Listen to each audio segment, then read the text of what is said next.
Por ejemplo, para 16. Para 16 quiere decir que... Perdón. Para 16 kilonewton metro cúbico, que es más alta, me da más o menos 0.8. ¿Eso qué quiere decir? Que el 80% de los datos que yo medí en campo es inferior a 16 kilonewton metro cúbico y el 20% va a ser superior a 16 kilonewton metro cúbico. Si lo hago para 17 me da más o menos el 90%. Entonces, ¿eso qué quiere decir? Por ejemplo, yo tengo una confiabilidad del 60% de que mi peso unitario seco va a estar por encima de 15 kilonewton metro cúbico. Tengo una confiabilidad del 20% de que el peso unitario seco que yo medí en el campo va a estar por encima de 16 kilonewton metro cúbico. Entonces, con eso, si tienen preguntas, muchachos, me interrumpen, por favor. Entonces, con eso, mi trabajo se reduce ¿a qué? A calcular cuánto es ese valor objetivo que debo alcanzar, que me especificaron, es decir, el 95% de la densidad máxima, especificar ese valor, y por otro lado construir para los datos que medí esta función de probabilidad acumulada y ver mi valor objetivo donde cae para verificar su confiabilidad. ¿Cierto? Muy sencillo. Sí, yo creo que ustedes se acuerdan que esto ya lo han, estos conceptos. Finalmente la probabilidad estadística es para esto. La probabilidad estadística no es para hacer histogramas, sino para que uno pueda tomar decisiones en ingeniería. Entonces miremos un ejemplo que les traigo acá. Vamos a resolver un ejemplo de esto. Y creo que... Ah, no, ya alguien está grabando, gracias. Vamos a ver cómo se construye esta gráfica con unos datos medidos en campo para controlar una compactación. Entonces aquí les traigo... Aquí está. Entonces imaginémonos esta situación. Imagínense que en laboratorio hicimos un ensayo, la curva de consolidación, la curva de compactación, y nos dio que el peso unitario seco máximo es 16.8 kilonewton por metro cúbico. Y nos piden una relación de compactación del 95%. Es decir, que la densidad máxima, pongámosle la densidad objetivo,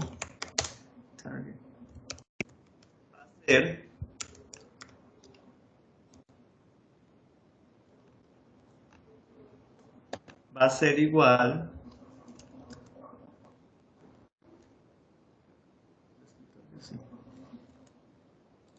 igual al 95% de este valor, ¿cierto? Entonces nosotros lo que deberíamos alcanzar es una densidad objetivo de 15.96 kilonewton por metro cúbico. Entonces nos dicen, bueno, en este caso el interventor va a aceptar que ese control de compactación tenga una confiabilidad del 90%. ¿Qué quiere decir eso? Una confiabilidad del 90% acá, lo vamos a nuestro gráfico, va a ser que 90%, esa confiabilidad que va a ser que yo voy a tener un 10% de probabilidad, 0.1, de que mis valores, olvidémonos por ahora por un momento, de que mis valores de densidad estén por debajo del valor objetivo, en este caso 15.96. Entonces imagínense que yo tengo aquí mi valor objetivo y para que yo acepte esa capa de compactación con la información que me di, voy a asumir o voy a decir que el 90% de los datos de densidad que yo mida deben estar por encima de esa densidad objetivo. Si no, si esto no pasa, voy a rechazar esa capa y voy a solicitar mayor compactación o que la vuelvan a hacer dependiendo de las posibilidades. ¿Listo? Entonces miremos cómo se hace eso. Ustedes deben saber, deben tener más frescas todas esas funciones que yo. Pero bueno, vamos mirando eso. Entonces, ¿qué se hizo? Entonces nos dijeron, bueno, listo, debe alcanzar 95% de la máxima y nosotros en campo fuimos e hicimos 200 mediciones de pesos unitarios secos utilizando el cono de arena. Vamos aquí que esta fue con el cono de arena. ¿Listo? Entonces en una le dio 17, 16, siempre era diferente, ¿no? Eso no va a dar siempre igual y más ustedes vieron cómo era el ensayo, que había que poner una arena, pesarla, luego calcular el volumen de la excavación que se hace, el hueco que se hace con la densidad de la arena de control, pero pues esa densidad puede ser variable, ligeramente variable, entonces los resultados van a ser siempre diferentes, siempre hay una incertidumbre. Y esa incertidumbre, una forma de verla es esto. Si las cosas no fueran inciertas, si todo fuera perfecto, si todo fuera controlado así, un material, mejor dicho, con unos procesos por ejemplo, que los tamaños siempre fuera la misma gradación igualita, eso no es posible. Imagínense en suelos, materiales traídos de una cantera, eso no es posible. Entonces, si eso fuese siempre igual, pues aquí no tendríamos una distribución de probabilidad, sino que tendríamos siempre el mismo valor. Desafortunadamente, por esas condiciones de compactación, por esas condiciones de variabilidad de las propiedades del material, de las gradaciones, por ejemplo, pues siempre voy a tener un valor cercano a un valor promedio, pero siempre diferente. Y eso es lo que estamos viendo aquí en las mediciones. Siempre para esos puntos que yo estoy midiendo acá, cada punto de estos pues me va a dar un peso unitario seco diferente. Aquí este seco, peso unitario seco. Entonces, todos estos valores me dieron en las diferentes estaciones que medí. Tengo 200 valores. Entonces, para construir esta gráfica, ustedes se van a dar cuenta que es muy sencillo. Yo lo que hago es partir de la información que medí. Todo esto son de pesos unitarios secos medidos en campo, en cada punto. Entonces, lo que hacemos para construir ese gráfico, cogemos nuestros 200 datos o los datos que tengamos y lo primero que hacemos es organizarlos en orden ascendente. Entonces, ustedes ya empezarán a acordarse, cuando nosotros calculamos caudales y utilizamos esas distribuciones Weibull, eso es lo que están haciendo. Entonces lo primero que uno hace es coger los datos y organizarlos en orden ascendente. Entonces los organizamos. Algo pasó. Otra vez. Organizamos nuestros datos. Listo. Desde el menor hasta el mayor, nuestros 200 datos. Listo. Entonces, si yo tengo 200 datos, asumamos que todos tienen la misma probabilidad de salir, ¿cuál es la probabilidad de cada uno de esos datos? Si tengo 200 datos. ¿Cuál es la probabilidad de sacar uno de esos valores? 1/200. Muy bien.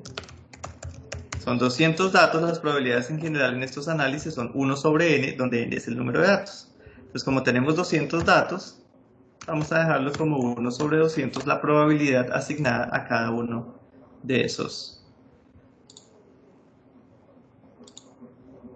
mediciones que se hicieron. Esto siempre es igual, cada valor va a tener la misma probabilidad. Ahí no, asumimos que ese muestreo que nosotros hicimos es aleatorio, entonces al ser aleatorio cualquiera de las mediciones que hagamos tiene la misma probabilidad, ¿cierto? Yo podría decir en algunas zonas, no, aquí hay una condición especial, démosle más probabilidad, pero pues normalmente eso no se acostumbra, uno asume que este muestreo fue aleatorio y a partir de eso, en eso se fundamenta el análisis que les estoy mostrando. Entonces ahora es muy sencillo, para construir la gráfica de la probabilidad acumulada, simplemente lo que hacemos es, a este valor le corresponde lo que hacemos es empezar a hacer una sumatoria acumulada. Entonces el del primer valor va a ser 0.005, que es 1 sobre 200. Para el segundo valor va a ser la probabilidad que tiene ese 15.01 más la que traía de antes. Va a ser la que tiene el punto más la que tiene el de antes, la que traía de antes. Entonces, si yo arrastro esto y siempre voy sumando, estoy haciendo es una sumatoria acumulada. Dice aquí, bueno, ya le cambiamos aquí los decimales. Entonces yo lo que estoy haciendo es una sumatoria acumulada. Y si ustedes se dan cuenta, como son 200 datos, yo lo que estoy haciendo, al final lo que voy a obtener es un valor, una probabilidad. Para el valor más grande, una probabilidad de 1. ¿Cierto? Muy sencillo. Entonces, ahora, ¿qué es lo que tengo? Para cada valor, para cada peso unitario seco, tengo una probabilidad acumulada, que en términos, ya se acuerdan ustedes de los cursos de probabilidad, que cuando yo tengo esas probabilidades acumuladas, simplemente lo conozco como una función de probabilidad, que es esta curva que estamos aquí, que les estaba mostrando. Entonces ya puedo simplemente dibujarla. Entonces vamos a dibujarla.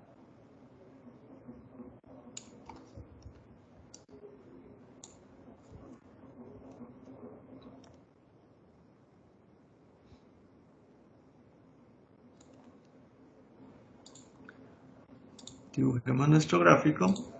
Este es nuestro gráfico. Arreglémosle aquí los ejes. Format. Entonces pongámoslo aquí desde 14. Y esta es nuestra curva de probabilidad, la función de probabilidad.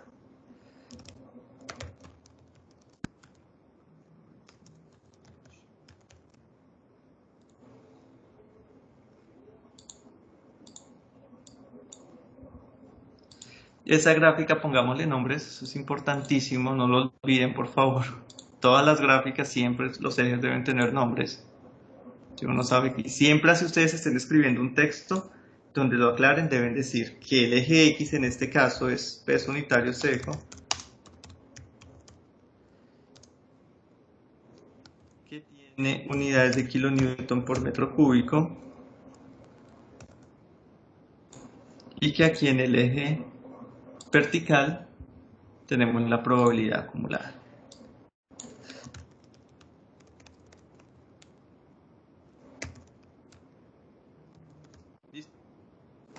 Entonces ya tenemos nuestro gráfico de estos gráficos. Es mejor aquí en el eje Y, como es una función de probabilidad, uno por costumbre la hace hasta 1, ¿no? Ya hasta 1.2, pues las probabilidades siempre van hasta 1. Entonces así uno define una función de probabilidad. La sumatoria de las probabilidades debe ser 1. Entonces miren, este ya es el gráfico. Esta es nuestra función de probabilidad asociada a las densidades, a los pesos unitarios secos que nosotros medimos en campo. Entonces me están diciendo, listo. Entonces necesitamos que usted, contratista, que usted me garantice con un 90% de confiabilidad que esas densidades están por encima del 95% del especificado en el proctor, en el ensayo pues de laboratorio. Entonces uno dice, bueno, mi valor objetivo, yo creo que mejor subamos la gráfica más fácil. Por acá arriba. El valor objetivo es 15.96. Entonces el ejercicio ya se vuelve sencillo. Yo lo que hago es que me voy aquí. ¿Haz una pregunta? No. Y yo le iba a preguntar que si el orden en el que se toman las muestras no influye en nada en la gráfica. Pues porque yo vi que usted los organizó después en orden ascendente, sí, pero como que no se reorganizaron como tal el orden de las muestras. Ajá. Sí, en teoría sí uno debería organizarlo para saber a cuál corresponde a cuál. Aquí no lo hice fue porque cuando le di que ampliara toda la selección, él me cogió el texto de arriba y no lo hizo. Pero sí tiene razón, uno debería, para saber en qué, sobre todo en qué puntos no está cumpliendo, uno también debería organizar estos datos. Tiene toda la razón. Entonces uno ya sabe en qué estación le dio 14 y va y mira dónde están los problemas, claro. Sí tiene razón. Aquí fue porque simplemente por rapidez, cuando yo seleccioné todo, él me seleccionó este texto, entonces no me ordenaba. Entonces yo le dije, no, solamente organíceme esta columna. Pero sí, tiene toda la razón, es importante saber dónde, en qué puntos. Ya cuando uno está diciéndole al contratista, bueno, eso no me está cumpliendo, necesito que vaya y me arregle estas zonas, es más fácil que le arregle algunas zonas definidas. Tiene razón. Gracias. Listo, entonces nos vamos aquí a nuestro gráfico y nos vamos con este 15.96. Entonces buscamos por acá, en el gráfico 15.96 debe estar por acá. ¿Cierto? Hagámosle una línea insert.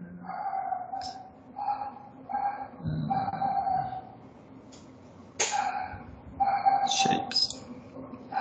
Entonces nos vamos aquí y nos venimos por acá con 16, dándole el color a eso. Entonces me dice, me está dando por acá, y si nos venimos aquí con otra línea horizontal, miren que me está dando del orden de el 22%, ¿cierto? Entonces en teoría no.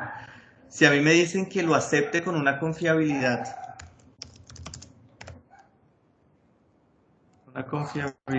del 10%, la capa debería mejorarse. No, se rechaza la capa y se solicita mejorar la compactación de. En ese caso, ya se va, como no me está cumpliendo, me está dando que el 22% de los resultados son menores al valor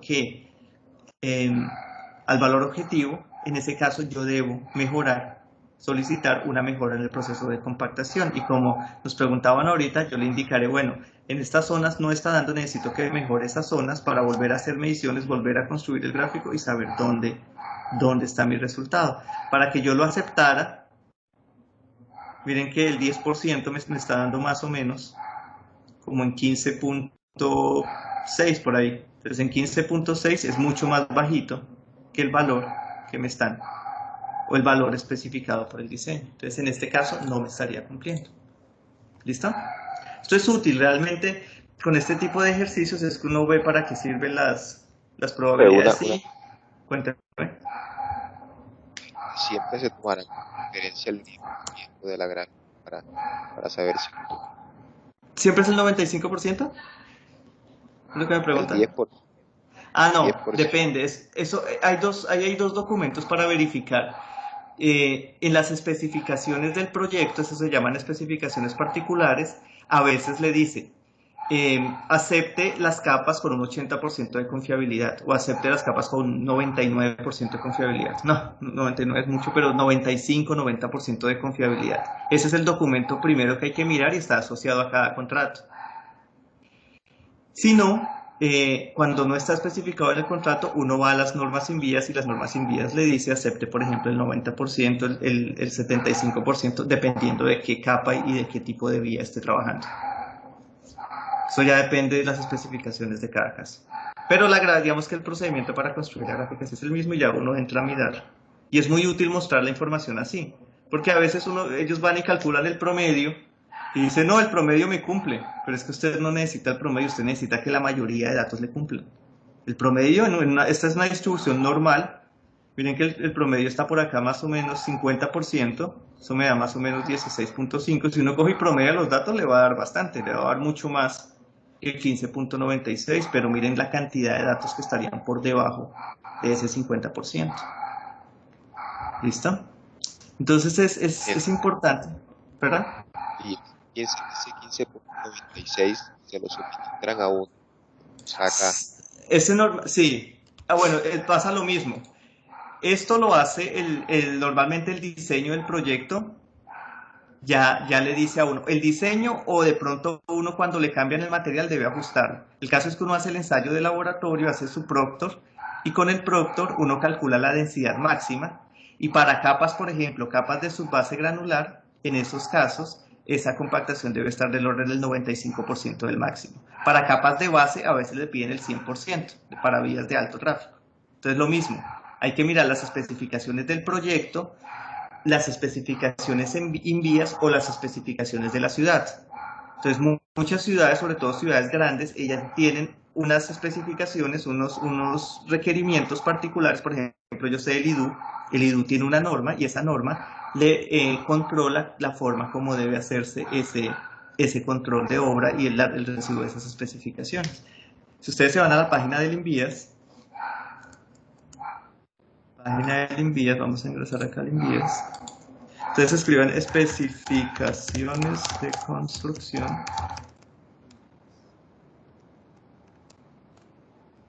Entonces se van aquí a especificaciones generales de construcción INVIAS. Y ahí en el mismo sitio donde descargan las normas, miren acá, Aquí cuando descargan las normas, ahí están, hay dos documentos, uno de normas y uno de especificaciones. Las especificaciones son las que ustedes van a mirar en obra, y en obra es donde van a empezar a controlar todo eso. Ahí es donde les dice, bueno, si vamos a tener una capa de, por ejemplo, de subbase granular o de base granular, debe tener un índice de plasticidad inferior al 3% o al 6%, dependiendo del tipo de vía. Entonces, ese documento lo pueden descargar acá, que es el anexo a las normas que ustedes ya descargaron a principio de semestre. Ese control, y es clave, realmente cuando yo trabajé varios años haciendo seguimientos a obras ya después de la construcción en su etapa de estabilidad, y cuando había problemas, estos eran los documentos a los que uno iba. Pues eso fue en Bogotá, pues yo iba a los documentos del IDU. Entonces empezaba uno a mirar los documentos de la obra. Y en la obra, digamos que se hizo el control y uno hacía estos gráficos. Y uno se empezaba a dar cuenta que en muchas zonas no se estaba cumpliendo con lo que estaba especificado en las normas del IDU. Entonces, cuando ya empieza a pasar eso, las responsabilidades empiezan a ser, bueno, si el interventor se dio cuenta de esto, ¿por qué la obra se recibió así? O si el interventor no se dio cuenta, ¿por qué no se dio cuenta si efectivamente él mismo hizo los ensayos? Entonces, esos documentos son los que empiezan a controlar ese tipo de recibo de obra, y después cuando hay problemas, lo que está sucediendo. ¿Listo? ¿Preguntas sobre esto, muchachos? ¿No? Listo. Entonces, con esto, van a trabajar ustedes un ejercicio, esta tarde se los dejo, lo estoy hasta ahora armando, lo estoy construyendo, en el cual ustedes van a procesar información de laboratorio. Entonces yo les voy a dar, como vimos la clase anterior, cómo se hace un ensayo Proctor.